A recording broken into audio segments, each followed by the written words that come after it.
नमस्कार बच्चों, math concept गुरु channel में आप सभी का स्वागत है। बच्चों, हम लोग क्वेश्चंस मल्टीपल चॉइस क्वेश्चंस कर रहे हैं। इससे पहले वाले एपिसोड में हम लोग क्वेश्चन नंबर 6 तक हम लोग आ चुके हैं।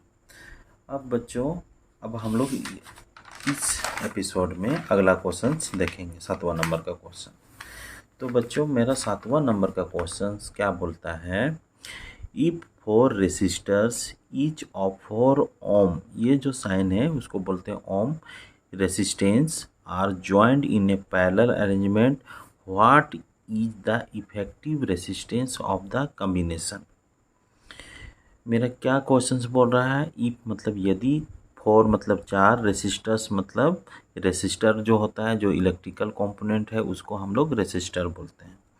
4 रेसिस्टर्स हैं, ईच ऑफ 4 ओम रेसिस्टेंस, उसका जो वैल्यू है वो 4 ओम उसका रेसिस्टेंस वैल्यू है। आर मतलब कि हैं, ज्वाइंट किया हुआ है, इन मतलब में पैरेलल अरेंजमेंट, किस तरह का अरेंजमेंट है, पैरेलल अरेंजमेंट है। पैरेलल अरेंजमेंट को अभी हम लोग थोड़ा देर में सीखते हैं क्या होता है। What is the effective resistance of the combination. What मतलब क्या, इज मतलब है क्या है, इफेक्टिव रेसिस्टेंस किसको बोलते हैं, इफेक्टिव मतलब कि जो क्या बोले, टोटल रेसिस्टेंस। इफेक्टिव रेसिस्टेंस का एक अलग नाम है टोटल रेसिस्टेंस। ऑफ मतलब का, द कॉम्बिनेशन, कॉम्बिनेशन का मतलब संयोजन, संयोजन मतलब जुटना। तो ये होता है मेरा क्वेश्चन है कि 4 रेसिस्टर्स है जिसका वैल्यू 4 ओम है प्रत्येक का, और उसको हम लोग पैरेलल अरेंजमेंट में रखे हुए हैं। तो मेरा इफेक्टिव रेसिस्टेंस कितना होगा, उस कॉम्बिनेशन, जो कॉम्बिनेशन बनेगा उसका इफेक्टिव रेसिस्टेंस कितना होगा। ऑप्शन दिया हुआ है, ए 16 ओम, बी 4 ओम, सी 1 ओम और डी 1/4 ओम। ये चारों में से चेक करना है बच्चों कि कौन सा है। तो सबसे पहले हम क्वेश्चन तो समझ चुके हैं, लेकिन पूरा रूप से समझे नहीं हैं। उसके समझने के लिए हम लोग हम लोग टॉपिक सीखेंगे, कॉम्बिनेशन ऑफ रेसिस्टेंस। तो बच्चों, हम लोग सीखते हैं कॉम्बिनेशन ऑफ रेसिस्टेंस क्या होता है। तो बच्चों, हम लोग कॉम्बिनेशन ऑफ रेसिस्टेंस सीखते हैं। कॉम्बिनेशन को हिंदी में बोलते हैं संयोजन। ऑफ मतलब का, और रेसिस्टेंस को बोलते हैं प्रतिरोध।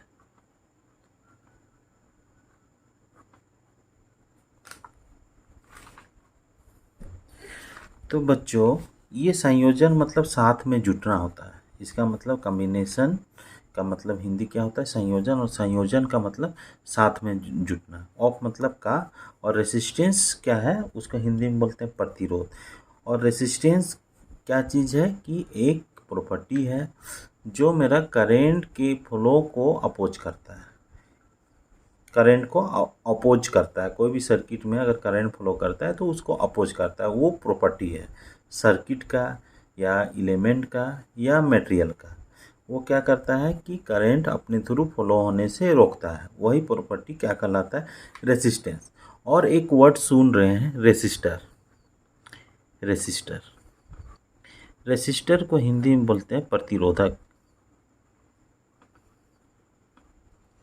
प्रतिरोध पैदा करने वाला को क्या बोलती है, रेसिस्टर। और रेसिस्टर क्या है, ये मानव निर्मित है। इसको हम लोग सर्किट में इलेक्ट्रिकल करंट को अपोज करने के लिए हम लोग बनाते हैं। वो आप लोग देखे होंगे कि कलर कोडेड रेसिस्टर जो होता है। तो बच्चों, ये जो है कि हम कभी दिखलाएंगे आप लोग को कि किस तरह को रेसिस्टर बोलते हैं। तो सिंपल अभी समझना है कि ये रेसिस्टर क्या है, मानव निर्मित इलेक्ट्रिकल कंपोनेंट है। और रेसिस्टेंस क्या है, ये रेसिस्टर का प्रॉपर्टी का नाम है।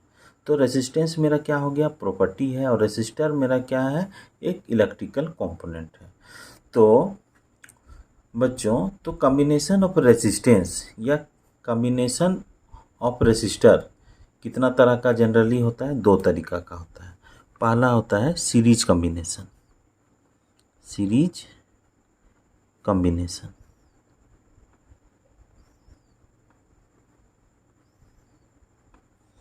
और दूसरा होता है पैरेलल कॉम्बिनेशन।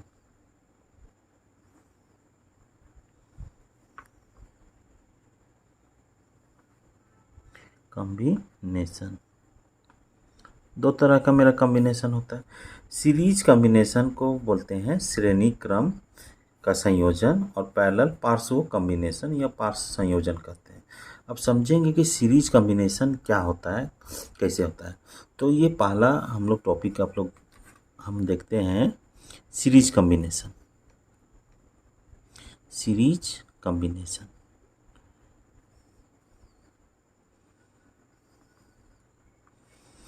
तो सीरीज कॉम्बिनेशन क्या होता है बच्चों, उसको हम लोग थोड़ा सा सीखने का कोशिश करते हैं। मान लीजिए हम चार अभी हम लोग सीखे हैं। रेसिस्टर क्या है, इलेक्ट्रिकल कंपोनेंट है, और उसका सिंबल किस तरह का होता है, रेसिस्टर या रेसिस्टेंस का इस तरह का मेरा कांटा कांटा टाइप का ये सिंबल होता है। इससे हमको लग रहा है कि अगर कोई पार होगा तो इसमें रुकावट पैदा होगा, मतलब कि हम इजीली चल नहीं पाएंगे, मतलब फ्रिक्शन हम लोग जनरेट कर दिए एक तरह से। तो रेसिस्टर का सिंबल इस तरह का होता है। तो अगर हम मान लीजिए चार रेसिस्टर हम लोग ले लिए, एक रेसिस्टर, दूसरा रेसिस्टर, तीसरा रेसिस्टर और चौथा रेसिस्टर। तो बच्चों अगर हम इसको ज्वाइंट करेंगे, देखिएगा किस तरह का हम लोग ज्वाइंट करते हैं। एक रेसिस्टर को पकड़ो, इसमें दो इंड है, एक इंड और एक इंड, दो इंड हो गया। पहला इंड दूसरा इंड, पहला इंड दूसरा इंड, इसी तरह का इस तरह का मेरा दो इंड होते हैं। तो अगर हम एक इंड को पकड़ के दूसरा वाला रेसिस्टर का एक इंड पकड़ के जोड़ दें, फिर दूसरा वाला को तीसरा रेसिस्टर का एक इंड को पकड़ के जोड़ दें, तो एक तरह का कॉम्बिनेशन होता है। तो देखिए किस तरह का होता है। ये रेसिस्टर को पकड़ें, ये रेसिस्टर को पकड़ के इसमें जोड़ दिए, फिर ये रेसिस्टर को पकड़ें, फिर इस तरह का जोड़ दिए, फिर इसको पकड़ें। ऐसा आप बहुत सारा ले सकते हैं, लेकिन हम समझाने के लिए चार रेसिस्टर लिए हुए हैं। तो देखिए ये एक मतलब कि एक इंड को पकड़ के हम लोग जोड़ते गए तो एक लंबा सा चैन जैसा बना, जैसे रेलगाड़ी का डब्बा होता है ना, उसी जैसा ये भी लग रहा है। तो इस तरह का कॉम्बिनेशन को क्या कहते हैं, सीरीज कॉम्बिनेशन ऑफ रेसिस्टेंस या रेसिस्टर बोल सकते हैं। क्या, सीरीज कॉम्बिनेशन ऑफ रेसिस्टर या रेसिस्टेंस। अब बच्चों रेसिस्टर आर से स्टार्ट होता है, तो इसको डिनोट करने के लिए, रिप्रेजेंट करने के लिए हम एक लेटर यूज करते हैं आर। तो एक सिंबल हम लगाए हैं आर। तो बच्चों ये अगर अलग अलग रेसिस्टेंस है तो हम इसको R1 बोल दिए, इसको R2 बोल दिए, इसको R3 बोल दिए, इसको R4 बोल दिए। अगर ये सेम रहेगा तो ये R रहेगा, ये भी R रहेगा, ये भी R रहेगा, ये भी R रहेगा। इस तरह का नोटेशन हम लोग लगाते हैं। तो ये चारों रेसिस्टेंस क्या है कि एक के बाद एक जुटा हुआ है, तो इस तरह का कॉम्बिनेशन क्या कहलाता है, सीरीज कॉम्बिनेशन। इसी को बोलते हैं end to end connection, end to end connection. देखिए इंड से इंड जोड़ते गए हैं, तो इसी को इंड टू इंड कनेक्शन कहते हैं, इसी को सीरीज कॉम्बिनेशन बोला जाता है। तो बच्चों अगर हम इसमें बोला जाए कि इसका इक्विवेलेंट रेसिस्टेंस, एक वर्ड यूज कर रहे हैं, इक्विवेलेंट रेसिस्टेंस। मतलब इक्विवेलेंट रेसिस्टेंस मतलब क्या है, इसको समझेंगे थोड़ा सा। ये जो टोटल ये जो हम जोड़े हैं रेसिस्टेंस चार गो, उसको हटा के एक सिंगल रेसिस्टेंस अगर हम लगा दें तो ये चारों रेसिस्टेंस का ये कहलाएगा इक्विवेलेंट रेसिस्टेंस। इसको हम लोग आर क्यू से डिनोट करते हैं। तो आर इक्विवेलेंट का मतलब चारों रेसिस्टेंस को हटा के एक सिंगल वैल्यू का रेसिस्टेंस हम लगा दें जो इसी के बराबर होगा, तो ये कहलाता है इक्विवेलेंट रेसिस्टेंस। इसी का दूसरा नाम है इफेक्टिव रेसिस्टेंस, इफेक्टिव रेसिस्टेंस, और इसका और एक ठो नाम है टोटल रेसिस्टेंस। तो ये सब नाम से कंफ्यूज मत कीजिएगा, ये सब एक ही आदमी का नाम है। तो टोटल रेसिस्टेंस बोल दिए।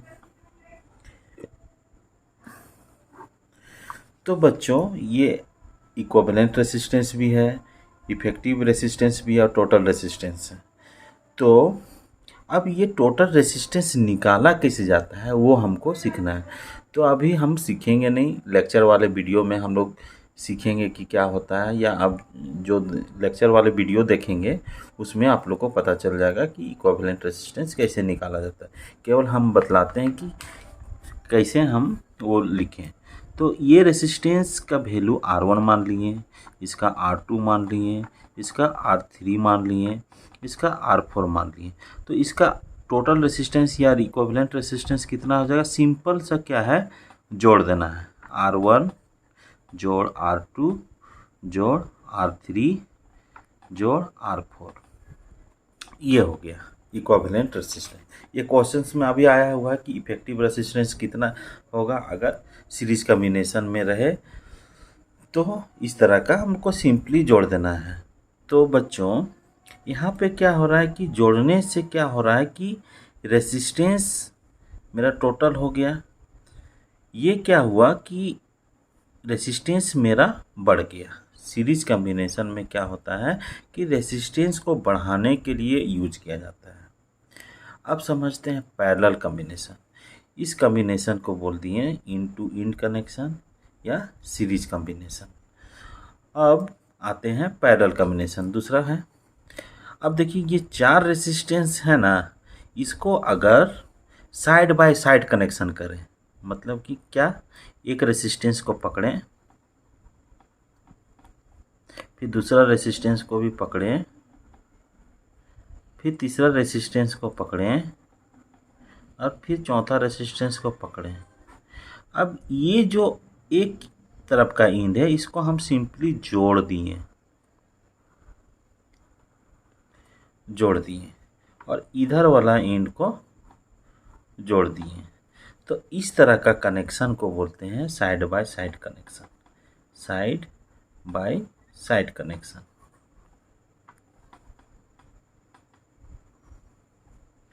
ये R1 हो गया, ये R2 हो गया, ये R3 हो गया, R4 हो गया। अब पूछेगा कि इसका टोटल रेसिस्टेंस कितना होगा, मतलब कि ये चारों रेसिस्टेंस को हटा के एक उतना ही वैल्यू का रेसिस्टेंस हमको बैठाना है। मतलब कि ये जो 4 रेसिस्टेंस है इसको हटा के हम सिंपली इतना ही वैल्यू का रेसिस्टेंस हमको बैठाना है। तो वो कहलाया R इक्विवेलेंट। तो पैरेलल कॉम्बिनेशन में इक्विवेलेंट रेसिस्टेंस कैसे निकाला जाता है, तो ये देखिएगा, ये फॉर्मूला बहुत इंपॉर्टेंट है। ये हो गया सीरीज का। अब पैरेलल वाला कैसे रहेगा, 1/R इक्विवेलेंट बराबर क्या होता है, 1/R1 जोड़ 1/R2 जोड़ 1/R3 जोड़ 1/R4। इसी तरह का बढ़ते जाएगा। जितना रेसिस्टेंस अगर पैरेलल में लगाते जाएंगे तो इस तरह का होगा। तो ये मेरा हो गया पैरेलल कॉम्बिनेशन ऑफ रेसिस्टेंस का फॉर्मूला। ये हो गया सीरीज कॉम्बिनेशन ऑफ रेसिस्टेंस का फॉर्मूला। सिंपल सीरीज में जोड़ते हैं और पैरेलल में थोड़ा सा है कि उसको 1 से डिवाइड करके करते जाते हैं। ये कैसे आया बच्चों, इसको लेक्चर वाले वीडियो में आप लोग देखिएगा कि क्या है मेरा इस तरह का कॉम्बिनेशन। अब दूसरा एक तो और सीखना है बच्चों कि करंट किधर से किधर फ्लो करता है। तो देखिए ये सीरीज कॉम्बिनेशन है। अगर इसमें हम बैटरी लगा दें, यहाँ पर बनाते हैं, 4 मेरा रेसिस्टेंस है,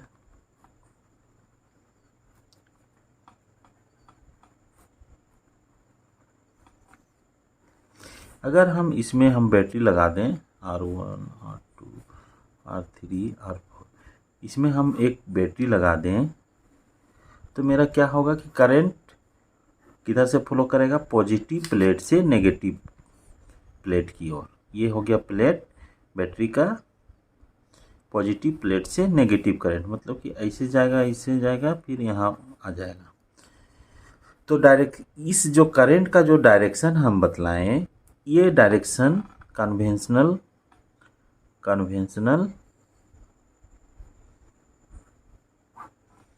करंट का डायरेक्शन बतलाएं। मतलब कि या तो करंट का सिंपली डायरेक्शन होगा पॉजिटिव प्लेट से नेगेटिव प्लेट। इसको 3 वे में बोला जाता है बच्चों। एक तो बोलेंगे पॉजिटिव प्लेट से नेगेटिव प्लेट, दूसरा बोलेंगे कि पॉजिटिव प्लेट को क्या बोलते हैं, हायर पोटेंशियल, और ये जो है नेगेटिव प्लेट को क्या बोलते हैं, लोअर पोटेंशियल। तो याद रखिएगा, एक होता है हायर पोटेंशियल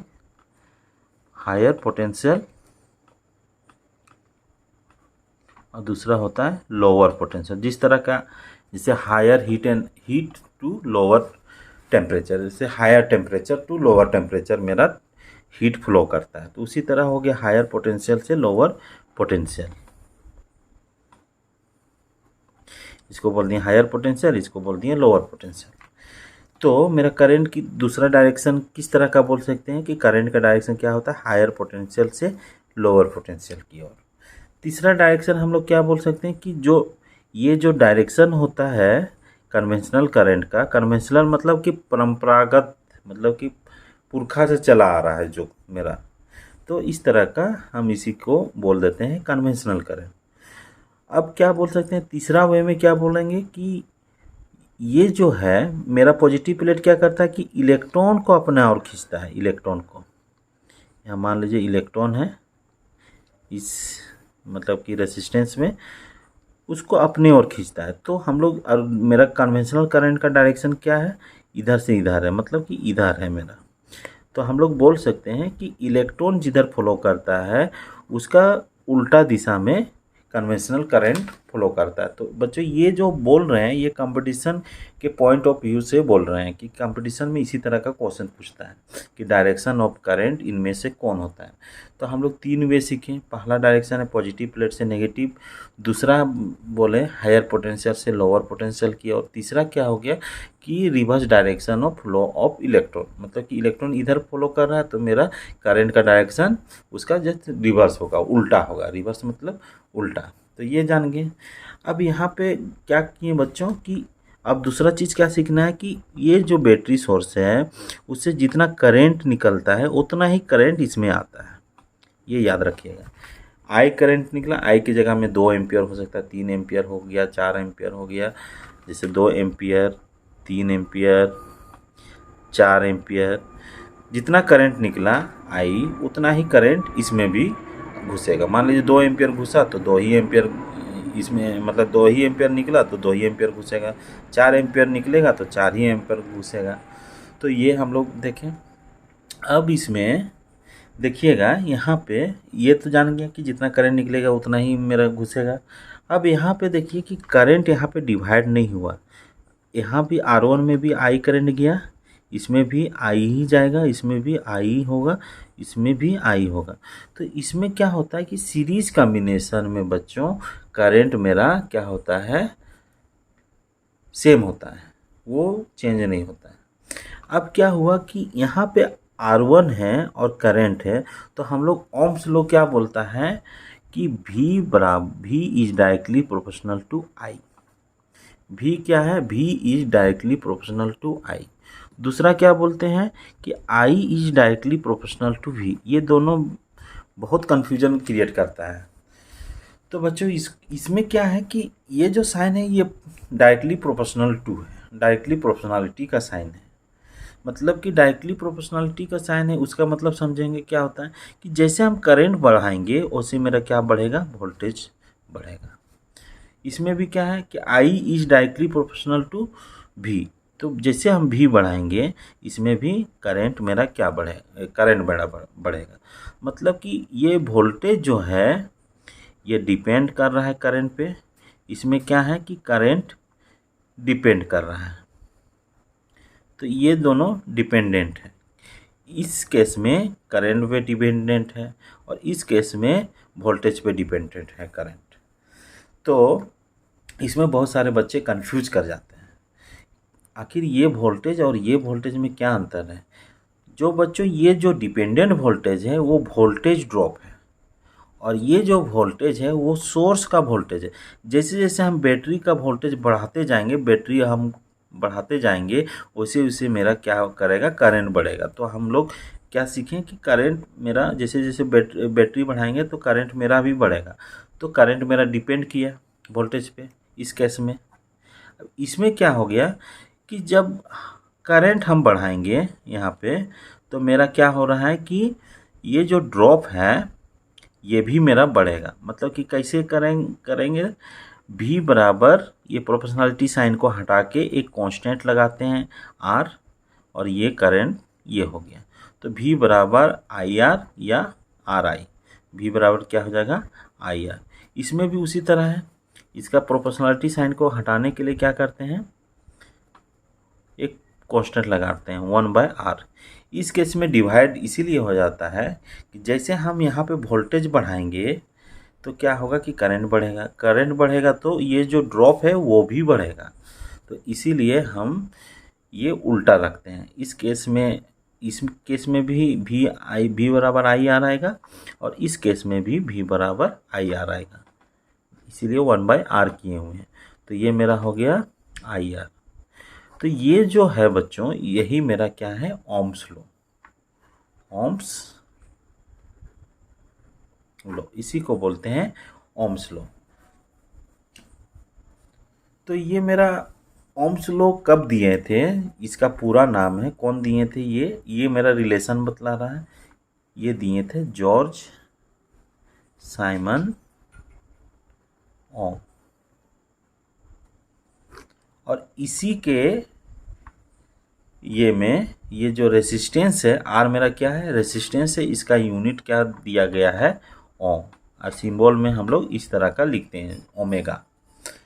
तो ये मेरा हो गया ओम, ओम मेरा क्या है, रेसिस्टेंस का एसआई यूनिट है। तो ये जॉर्ज साइमन ओम जो रिलेशनशिप बतलाए थे वोल्टेज और करंट के बीच में, उसी के नाम पे ये रेसिस्टेंस का यूनिट रखा गया ओम। तो ये कब दिए थे बच्चों, ये दिए थे 1828 ईस्वी में, ये याद रखिएगा, कभी कभी पूछ देगा कंपटीशन वगैरह में। तो 1828 में जॉर्ज साइमन ओम ने ये रिलेशनशिप दिया था, बी बराबर आई आर।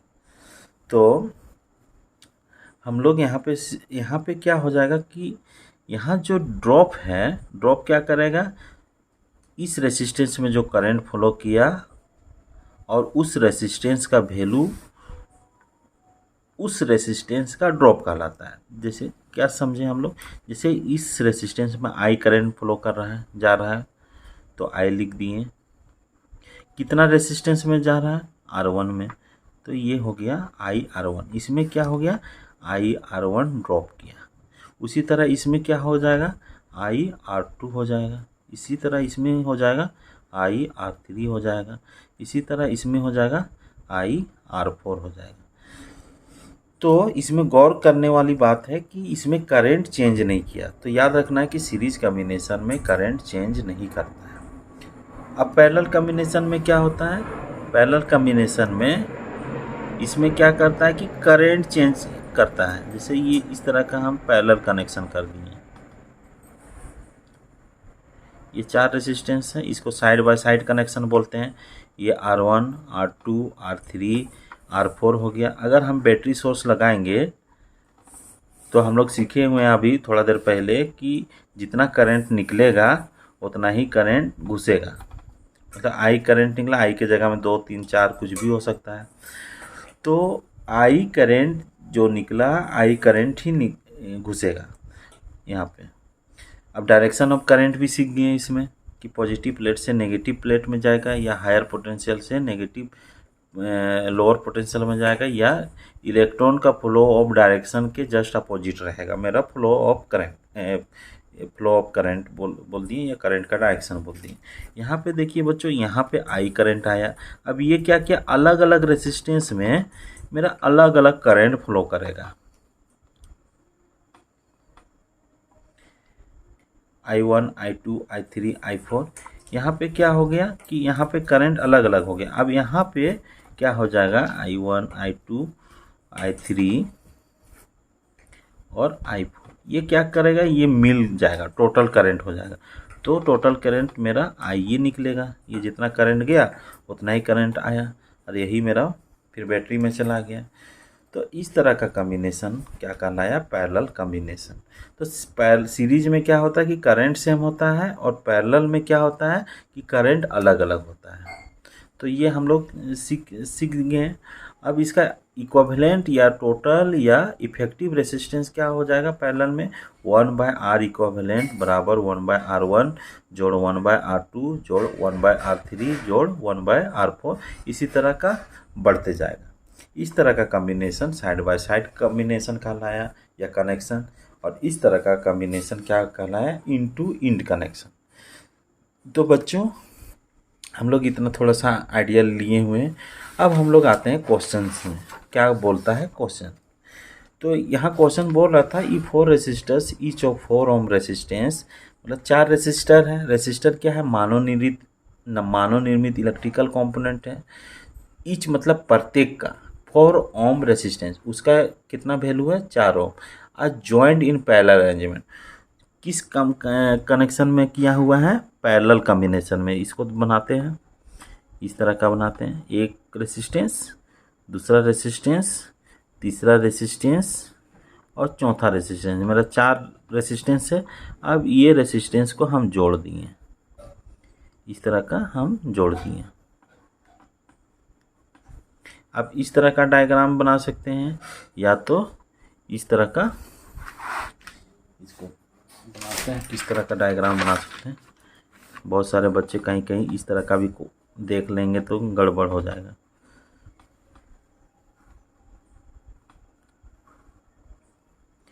इस तरह का भी आप कॉम्बिनेशन बना सकते हैं। बस याद रखना है कि इसका जो एक टर्मिनल है वो एक कॉमन पॉइंट में ज्वाइन रहेगा, उसका दूसरा टर्मिनल दूसरा कॉमन पॉइंट में ज्वाइन रहेगा। तो इस तरह का मेरा कॉम्बिनेशन क्या कहलाया, पैरेलल कॉम्बिनेशन। अब ये बोल रहा है कि 4 रेसिस्टर है, 1 2 3 4। इसमें क्या है, प्रत्येक का 4 ओम रेसिस्टेंस है, मतलब कि इसका भी 4 ओम है, इसका भी 4 ओम है, इसका भी 4 ओम है, इसका भी 4 ओम है। तो what is the effective resistance of combination. अब इस तरह का कॉम्बिनेशन हो गया पैरेलल। इसका इफेक्टिव कॉम्बिनेशन के लिए हम लोग अभी फॉर्मूला देखे थे, क्या देखे थे, 1/R इक्विवेलेंट बराबर 1/R1 जोड़ 1/R2 जोड़ 1/R3 जोड़ 1/R4। इस तरह का मेरा कॉम्बिनेशन होता है। आर इक्विवेलेंट निकालने के लिए मेरा आर इक्विवेलेंट ही इफेक्टिव रेसिस्टेंस कहलाता है। अब इसको हम लोग पुट करते हैं, क्या होता है देखिए कैसे बना रहे हैं, वो आप गौर से देखते जाइएगा। 1/R इक्विवेलेंट बराबर क्या हो जाएगा, 1/R1 कितना है, 4 ओम है।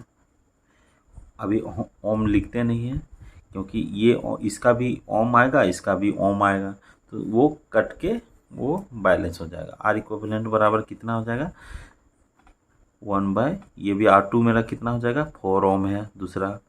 फिर R3 कितना हो जाएगा, 4, और R4 भी मेरा कितना हो जाएगा, 4। अब इसको सॉल्व करेंगे 1/R इक्विवेलेंट। अब इसमें मैथ आ गया सिंपल सा। ये क्या है, ऊपर वाला अंश कहलाता है, नीचे वाला हर कहलाता है। ये जोड़, भिन्न का जोड़ आ गया। अब भिन्न का जोड़ में क्या करते हैं, हरों का लसा लेते हैं, मतलब कि ऊपर को न्यूमरेटर और नीचे को डिनोमिनेटर बोलते हैं। डिनोमिनेटर का एलसीएम लेते हैं, तो इसका एलसीएम हो गया 4। अब 4 आ गया, तो ये पहले वाले भिन्न का, पहले वाला फ्रैक्शन का, ये मेरा क्या है, फ्रैक्शन है। ये सब मेरा क्या है, फ्रैक्शन है। तो पहले वाले फ्रैक्शन या भिन्न बोले, उसका न्यूमरेटर और डिनोमिनेटर, जो डिनोमिनेटर रहेगा, हर रहेगा, इसको नीचे वाला को हर बोलते हैं, ऊपर वाला को अंश बोलते हैं। तो जो नीचे वाला जो है उसको इससे डिवाइड करेंगे, तो 4 को 4 से डिवाइड करेंगे तो मेरा कितना आ जाएगा, 1। और जो मेरा रिजल्ट आएगा वो अंश के साथ मल्टीप्लाई होता है, तो 1 आया, 1, और यहाँ पे 1 है, तो 1 × 1 क्या हो जाएगा, 1। उसी तरह इसमें भी होगा, ये जोड़ ये हो गया, ये और ये सब 1 1 आया। अब इसको सॉल्व करेंगे तो मेरा क्या आ जाएगा, 1/R इक्विवेलेंट बराबर 1 2 3 4। ये क्या हो गया, कट गया। कट के मेरा कितना हो जाएगा इसका वैल्यू 1/r इक्विवेलेंट बराबर कितना आ गया, 1 आ गया। अब इसको सॉल्व करेंगे तो बच्चों r इक्विवेलेंट बराबर क्या हो जाएगा, जस्ट हम क्रॉस मल्टीप्लाई करेंगे ऐसे और ऐसे, तो r इक्विवेलेंट बराबर 1 ओम मेरा आ गया रेसिस्टेंस। तो मेरा कौन सा आंसर होगा, ए तो 16 है, बी 4 है और सी 1 है, डी है 1/4। तो मेरा सी नंबर मेरा सही होगा। तो अब बच्चों यहाँ पे इतना ही में हम लोग रुकना नहीं है, इससे हम कंक्लूजन निकालते हैं कि क्या कंक्लूजन होगा।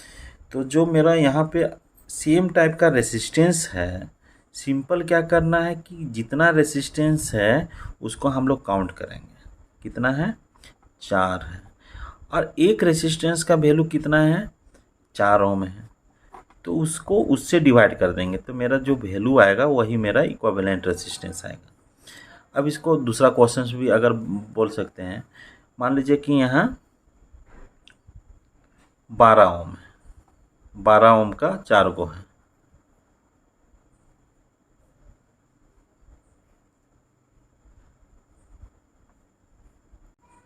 तो बच्चों कंक्लूजन निकालने के लिए क्या किए हम, 12 ओम का 4 रेसिस्टर हम ले लिए जिसका रेसिस्टेंस 12 ओम है।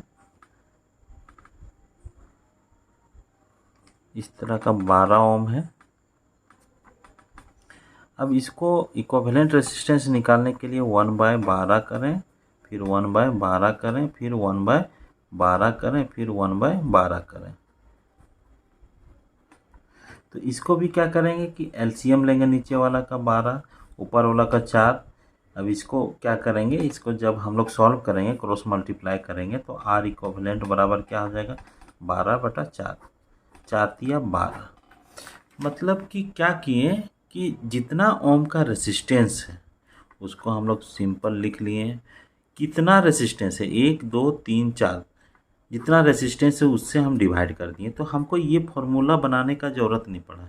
ये इतना लंबा चौड़ा सिंपल सा रेसिस्टेंस का वैल्यू लिए और जितना रेसिस्टेंस है उसको काउंट करके डिवाइड कर देना है, तो 4×12 हो गया।